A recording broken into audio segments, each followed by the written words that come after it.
छत्तीसगढ़ में बीजेपी 22 जनवरी को धान खरीदी में अव्यवस्था के खिलाफ विरोध प्रदर्शन करने वाली है, जिस पर सीएम भूपेश बघेल ने तंज कसा है।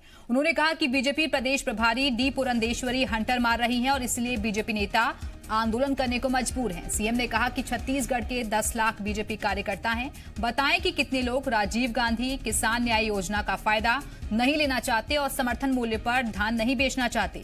सीएम ने दावा किया कि उन्होंने खुद धान खरीदी केंद्रों का जायजा लिया है और वहां व्यवस्थाएं बिल्कुल ठीक हैं।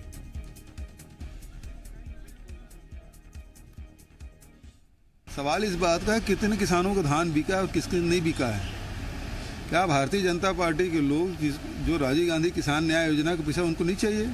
और जो नहीं चाहिए तो बताए कौन कौन जिसको नहीं चाहिए। भारतीय जनता पार्टी के तो 10 लाख यहाँ कार्यकर्ता है, और तो 10 लाख में से कितने कार्यकर्ता हैं जो राजीव गांधी किसान न्याय योजना का लाभ नहीं लेना चाहते।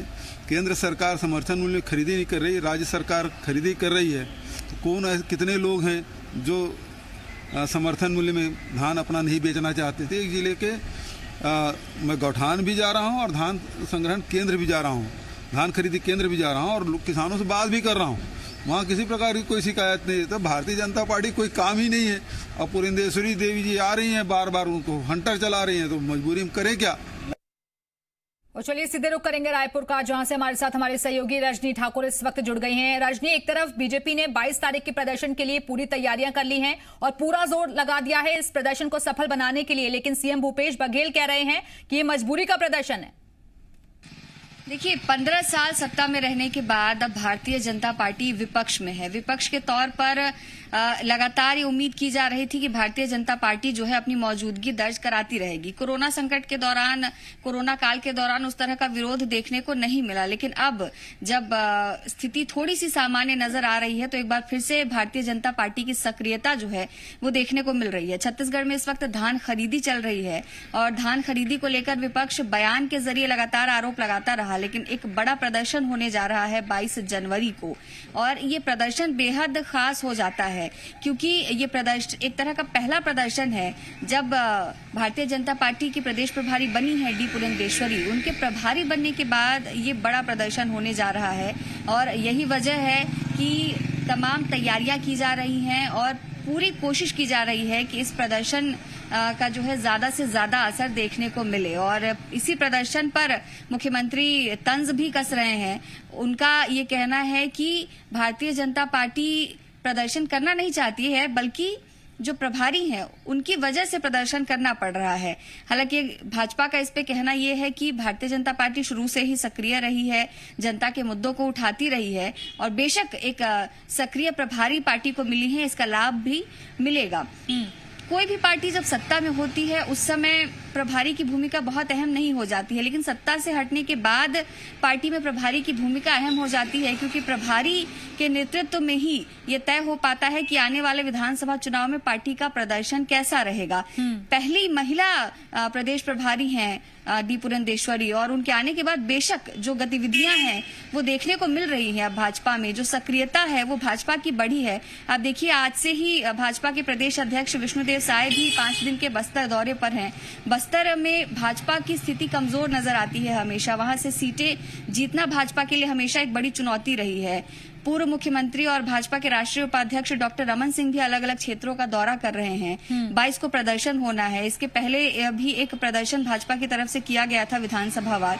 तो ये सक्रियता जो है ये नजर आ रही है और मुख्यमंत्री का देखिए जिस तरीके से डी पुरंदेश्वरी की एक्टिवनेस हमें नजर आ रही है, पिछले काफी वक्त से वो एक के बाद एक प्रदेश के दौरे पर भी आ रही हैं, तो ऐसे में कार्यकर्ताओं में भी एक जान फूंकने की कोशिश है और खासतौर पर जब मुद्दा वो भी किसानों से जुड़ा हुआ हो। जी बिल्कुल, किसानों से जुड़ा हुआ मुद्दा है और छत्तीसगढ़ जो कि एक कृषि प्रधान राज्य भी कहा जा सकता है और यहाँ पे हमेशा ही किसानों का मुद्दा, धान का मुद्दा चर्चा में रहता है। इस वक्त भी धान खरीदी में कई गड़बड़ियां सामने आ रही हैं और इन्हीं गड़बड़ियों को लेकर ये प्रदर्शन होने जा रहा है। तो विपक्ष के तौर पर तो भाजपा अपनी भूमिका निभा ही रहा है, वहीं कार्यकर्ताओं में भी नई जान जो है वो आएगी, क्योंकि जब पार्टी चुनाव हारी थी 15 साल सत्ता में रहने के बाद, जब पार्टी 15 सीटों पर सिमटी थी तो ये बात कही गई थी थी और सामने आई थी कि इसके पीछे कहीं ना कहीं कार्यकर्ताओं की नाराजगी भी है। जब पहली बार दौरे पर आई थी छत्तीसगढ़ डी पुरंदेश्वरी, उस समय भी कार्यकर्ताओं ने अपनी नाराजगी जताई थी, बताया था कि उन्हें साइडलाइन किया जाता है, कुछ ही गिने चुने चेहरे हैं उनको मौका दिया जाता है, और नाराजगी लगातार देखने को मिली थी कार्यकर्ताओं की। तो ये जो प्रदर्शन है, इसके बाद ये माना जा सकता है कि एक बार फिर से पार्टी में नई जान आएगी, नई सक्रियता के साथ पार्टी जो है अपनी भूमिका निभाएगी और नाराजगी को भी दूर करने की कोशिश रहेगी। रजनी, आप बने रहिएगा, हमारे साथ लौटेंगे आपके पास। लेकिन सीएम के तंज पर बीजेपी का क्या कुछ कहना है, अब आपको ये भी सुनवा देते हैं। 15 साल में 2 साल का अगर हम बोनस छोड़ दें तो बहुत सारी राहतें किसानों को दी गई थी डॉक्टर रमन सिंह जी के सरकार के द्वारा। क्या उन योजनाओं का जितना लाभ कांग्रेस के कार्यकर्ताओं ने किसान के रूप में लिया है, वे सारा पैसा लौटाएंगे क्या, राज्य सरकार के खाते में जमा कराएंगे क्या? पहले तो इस चुनौती को स्वीकार करें। और हमारे साथ हमारी सहयोगी रजनी ठाकुर भी लगातार जुड़ी हुई है। रजनी, एक तरफ सीएम कह रहे हैं कि खुद वो व्यवस्थाओं का हाल देख रहे हैं, केंद्रों में जा रहे हैं, लेकिन बीजेपी का भी इस पर अब सामने आ गया है रिएक्शन। जी देखिए, ये धान खरीदी के मुद्दे पर ही प्रदर्शन है, किसानों के मुद्दे पर ही प्रदर्शन है।